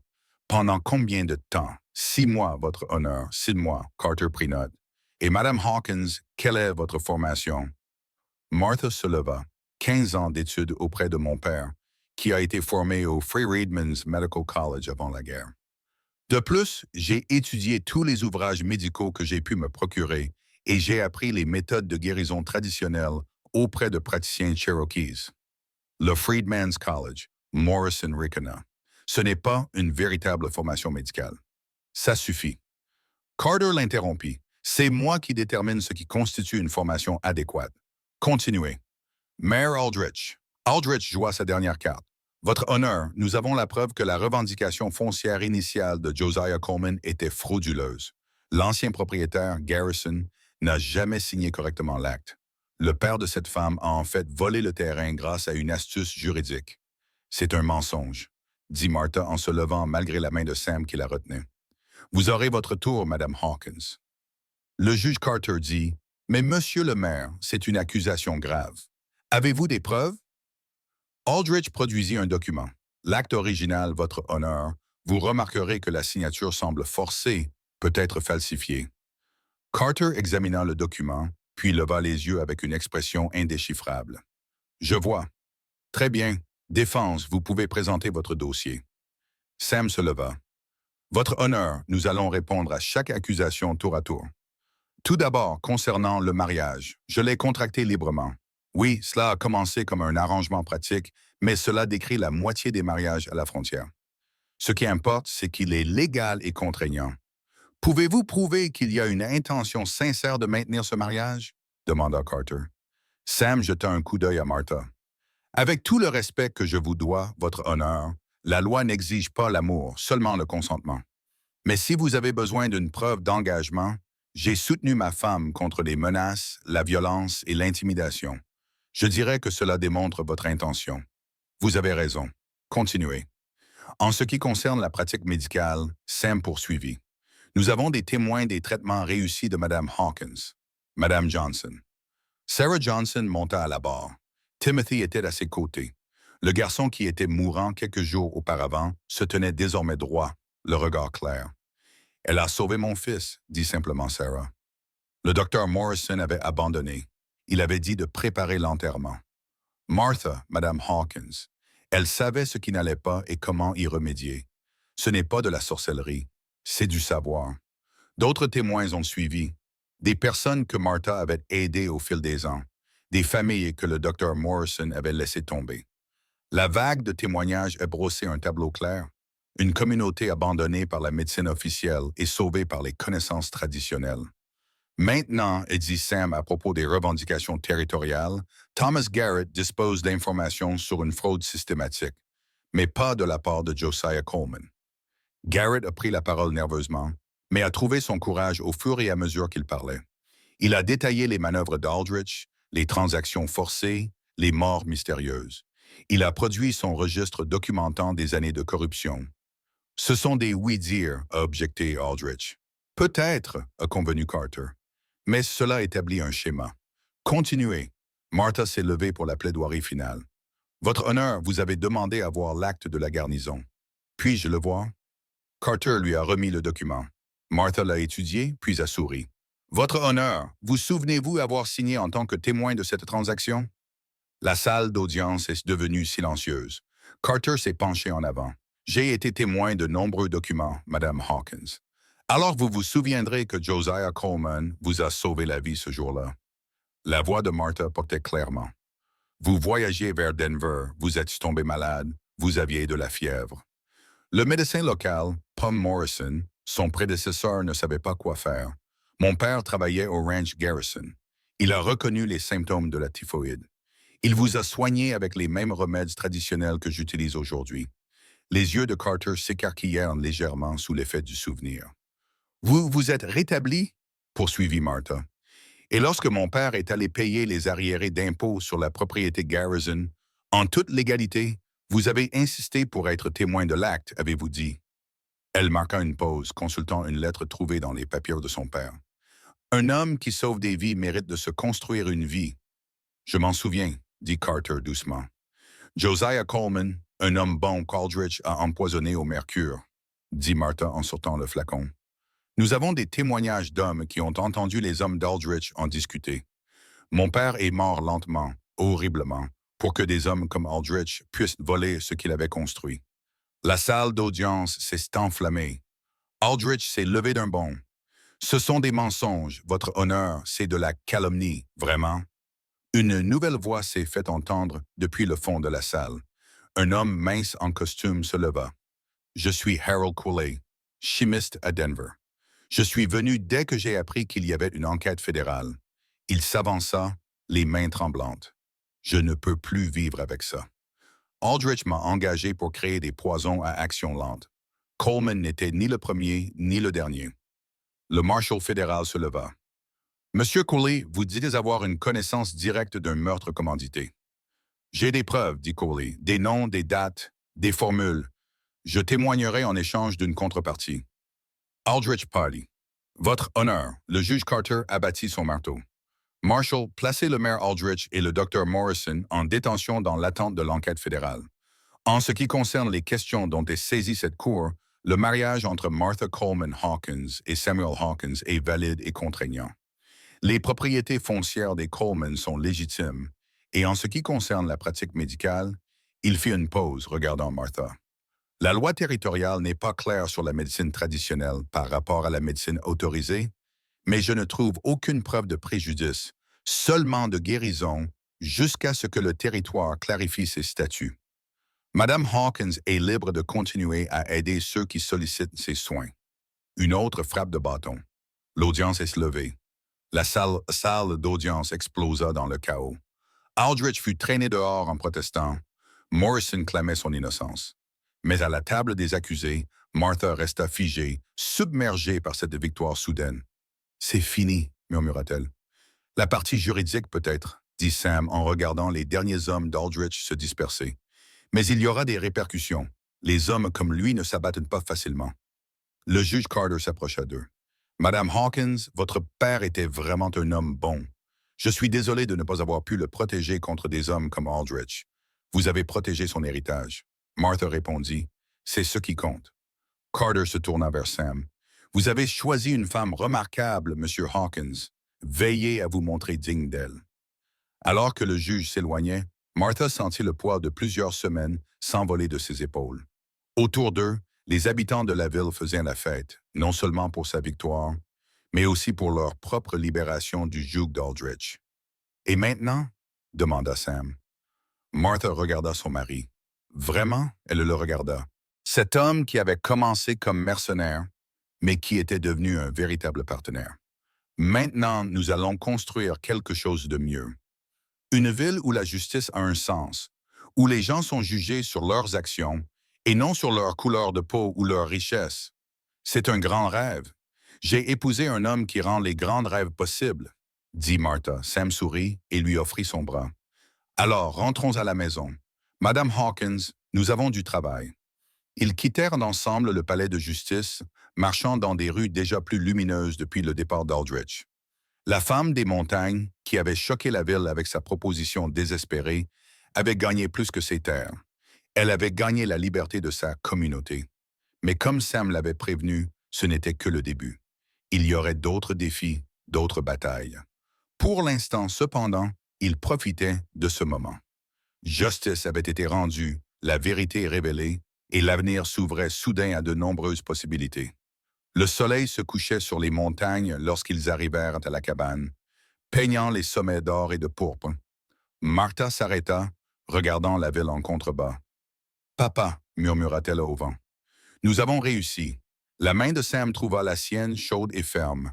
Ensemble, ils entrèrent pour planifier la journée du lendemain. 6 mois après le procès, Cedar Ridge avait changé, là où le monopole du fret d'Aldrich étouffait autrefois le commerce. Une coopérative dirigée par Thomas Garrett et la famille Sandival proposait désormais des tarifs équitables. Le manoir abandonné du maire était devenu une école où Martha enseignait la lecture à tous ceux qui voulaient apprendre. Plus surprenant encore, une nouvelle clinique médicale s'était installée sur Main Street, non pas pour concurrencer la pratique de guérison de Martha, mais pour la compléter. La propriétaire de la clinique, le docteur Elizabeth Hartley, était arrivée de Chicago 3 mois auparavant, attirée par les articles de journaux sur cette ville qui défiait un système corrompu. Au début, Martha et Dale s'étaient observés avec méfiance, comme des chats évaluant leur territoire, jusqu'à ce que le jeune Timothy Johnson se casse le bras en tombant d'un arbre. « Je peux remettre l'os en place, docteur, » avait dit Hartley, « et je peux préparer de l'écorce de saule pour soulager la douleur et de la consoude pour la cicatrisation. » Martha avait répondu, « Je peux soigner le bras de Timothy et soulager sa douleur. » Elles avaient travaillé ensemble, combinant harmonieusement médecine moderne et connaissances traditionnelles. Lorsque le bras de Timothy fut plâtré et sa douleur apaisée, un partenariat était né. Un matin, Sam trouva Martha dans leur jardin agrandi, en train d'enseigner à un groupe de femmes les plantes médicinales. La femme des montagnes, qui travaillait autrefois seule, avait désormais des élèves enthousiastes, dont plusieurs familles mexicaines et chinoises, qui partageaient leurs propres traditions de guérison. « Une lettre du gouverneur territorial, » dit Sam en brandissant une enveloppe officielle. « Il semble que notre expérience de justice coopérative ait atteint Denver. » Martha s'essuya les mains sur son tablier, laissant des traces de saleté. « Bonne ou mauvaise nouvelle, voyez par vous-même. » Il lui tendit la lettre. Elle la lut, les yeux écarquillés. « Ils veulent que je m'adresse au Conseil médical territorial au sujet de l'intégration de la médecine traditionnelle à la médecine conventionnelle. Tu y vas? » Martha regarda ses élèves, le jardin florissant, la ville en contrebas, où d'anciens ennemis travaillaient désormais ensemble. « Nous irons, corrigea-t-elle. Nous sommes partenaires, n'est-ce pas? » Sam sourit. « Toujours. » Ce soir-là, ils organisèrent un dîner pour leur famille élargie, car c'est ce qu'était devenu leur alliance. Pete Winters tint salon avec ses histoires de prospection, tandis que Mme Chen et Mme Sandival comparaient leurs recettes. Le docteur Hartley débattit des méthodes de traitement avec Martha avec autant de naturel que s'ils étaient de vieux amis. « Difficile de croire que tout cela a commencé lorsque tu m'as ordonné de te rejoindre dans ton lit sur la place du village, » murmura Sam à Martha alors qu'il servait le café. Elle rit, un rire riche et chaleureux, une situation désespérée. « Mais je remarque que tu ne t'es pas plaint de cet arrangement. »« Non, » acquiesça Sam en lui prenant la main. « Je n'ai aucune plainte à formuler. » Leur relation avait évolué naturellement au fil des mois. L'accord commercial avait laissé place à un véritable partenariat, puis à une amitié, puis à quelque chose de plus profond. Ils avaient déménagé les affaires de Sam du dortoir à la cabane après la première neige, lorsque prétendre que leur mariage était purement pratique était devenu absurde. Martha, docteur, appela Hartley. Parle-leur de la lettre de Boston. Martha rougit. Ce n'est pas encore sûr. La faculté de médecine de Harvard veut étudier ces méthodes de traitement. Docteur, annonça fièrement Hartley, en particulier la façon dont elle a identifié et guéri ma fièvre minière alors que les médecins traditionnels n'y parvenaient pas. La table éclata en félicitations. Pete frappa du poing en signe d'approbation, renversant son café. Il était temps que ces gens de l'Est reconnaissent ce que nous avons ici. Ce n'est qu'une correspondance, protesta Martha. Ils veulent que je documente mes méthodes, que je partage mes connaissances. C'est ainsi que le changement se produit, interrompit Sam. Une lettre, un étudiant, une vie sauvée à la fois. Plus tard, alors que leurs invités partaient et qu'ils rangeaient ensemble, Martha devint pensive. As-tu déjà regretté de t'être mêlé de mes problèmes? Tu pourrais être en Californie ou au Texas à l'heure qu'il est, n'importe où sauf ici, à faire la vaisselle dans une cabane du Colorado. Sam posa son torchon et la fit se tourner vers lui. Martha Coleman Hawkins, tu es la femme la plus intelligente que je connaisse, mais parfois, tu es remarquablement naïve. Je te demande pardon. J'ai voyagé dans beaucoup d'endroits. J'ai affronté des hors-la-loi, négocié des guerres de territoire, vu toutes sortes de problèmes que la frontière peut offrir, mais je n'ai jamais trouvé quoi que ce soit qui vaille la peine de rester. Jusqu'à toi. Martha retint son souffle. Sam, le premier jour où tu es arrivé et où tu as annoncé que je couchais avec toi, il sourit à son rire choqué. J'ai vu quelque chose dans tes yeux. Pas seulement du désespoir, du feu, de la détermination, mais le genre de force qui construit des communautés et change le monde. Et maintenant, demanda Martha doucement, maintenant je vois ma femme, ma partenaire, la femme qui a sauvé cette ville et qui en sauvera probablement beaucoup d'autres avant d'avoir fini. Il lui caressa doucement le visage. Je t'aime, Martha.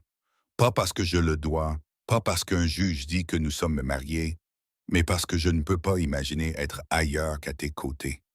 Les yeux de Martha brillaient de larmes. Je t'aime aussi. Je crois que je t'aime depuis que tu m'as embrassé la main à notre mariage, alors que tu aurais pu simplement me la serrer, comme l'avait suggéré le révérend. Eh bien, dit Sam en la serrant contre lui, j'ai toujours cru qu'il fallait faire les choses correctement. Leur baiser fut interrompu par un coup à la porte.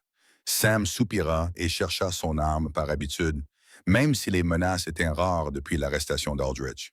Un jeune homme se tenait sous leur porche, chapeau à la main, sale et nerveux.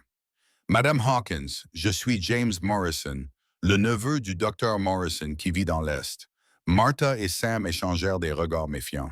« Vous êtes ici pour votre oncle? »« Non, madame. Enfin, oui, mais pas comme vous le pensez. » Le jeune homme déglutit péniblement. « Je suis un vrai médecin, diplômé du Pennsylvania Medical College. Je veux apprendre de vous. Apprenez de moi. » La voix de Martha était soigneusement neutre. J'ai lu les articles dans les journaux. Une femme qui combine les connaissances traditionnelles et la science moderne, qui sauve des vies que d'autres médecins abandonnent. James la regarda avec sincérité. « C'est le genre de médecine que je veux pratiquer si vous acceptez de me prendre comme élève. » Sam observa sa femme digérer cette nouvelle inattendue. Le neveu de son ennemi venait d'apprendre. C'était un test pour tout ce qu'ils avaient construit. « Pouvez-vous mettre de côté ce que vous pensez savoir? » demanda finalement Martha.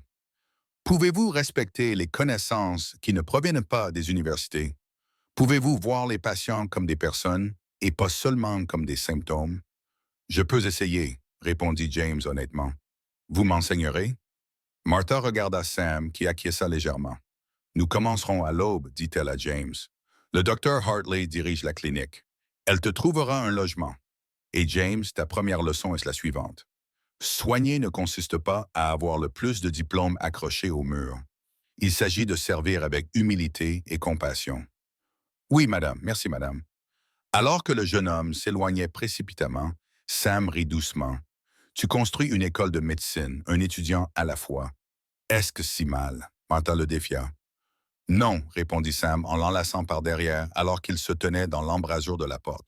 « C'est parfait, tout comme toi. » Ils regardèrent les lumières de Cedar Ridge scintiller en contrebas, Une ville transformée par le courage et la coopération. La mine d'argent fonctionnait désormais comme une coopérative. Les bénéfices étaient partagés entre des travailleurs. L'école enseignait à tous les enfants, sans distinction de race ou de richesse. La clinique et le cabinet de Martha soignaient tous ceux qui en avaient besoin. Papa serait fier, dit Martha doucement. Il est fier, corrigea Sam. Quelque part, Josiah Coleman regarde sa fille et sait que tous ses sacrifices en valaient la peine. Comme pour répondre à cette phrase, une étoile filante traversa le ciel au-dessus de la montagne.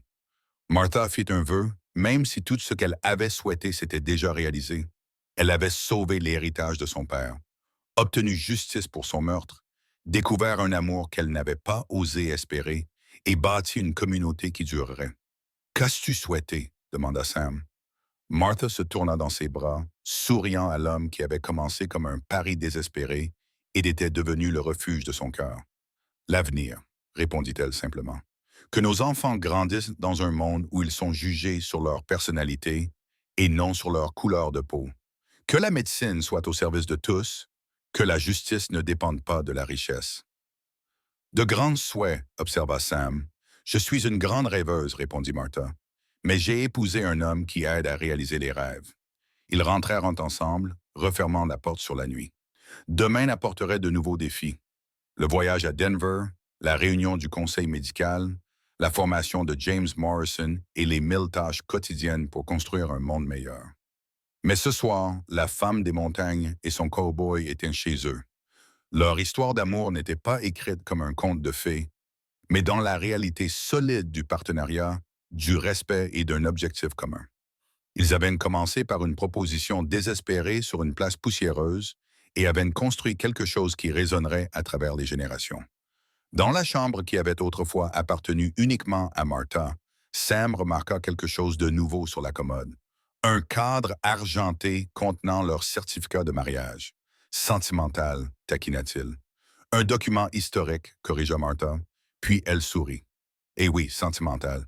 Il marque le jour où tout a changé. Le jour où tu t'es trouvé un mari. Sam acquiesça.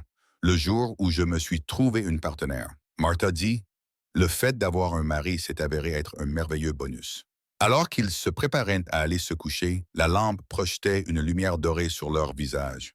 Sam se souvint de ce premier jour, de la déclaration audacieuse de Martha, des rires de la foule, du désespoir et de la détermination dans ses yeux. Tu sais, dit-il, pour un accord commercial, ça a plutôt bien fonctionné. Martha rit, remplissant leur maison de joie. La meilleure affaire que j'ai jamais conclue.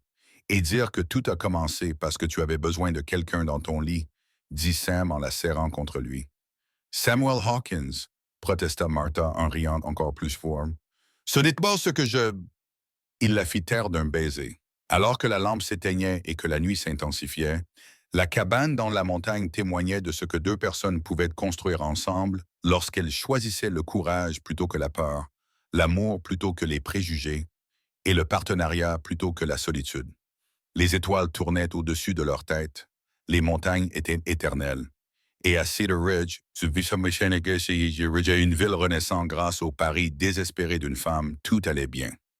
Merci à tous d'avoir écouté cette histoire d'amour du Far West. D'où nous écoutez-vous aujourd'hui? J'aimerais beaucoup connaître l'avis des auditeurs du monde entier dans les commentaires ci-dessous. N'oubliez pas de vous abonner à la chaîne From Wild West et de partager vos impressions sur le parcours de Martha et Sam. Leur histoire de courage, de justice et d'amour inattendu vous a-t-elle touché le cœur comme elle a touché le mien? Faites-le moi savoir dans les commentaires.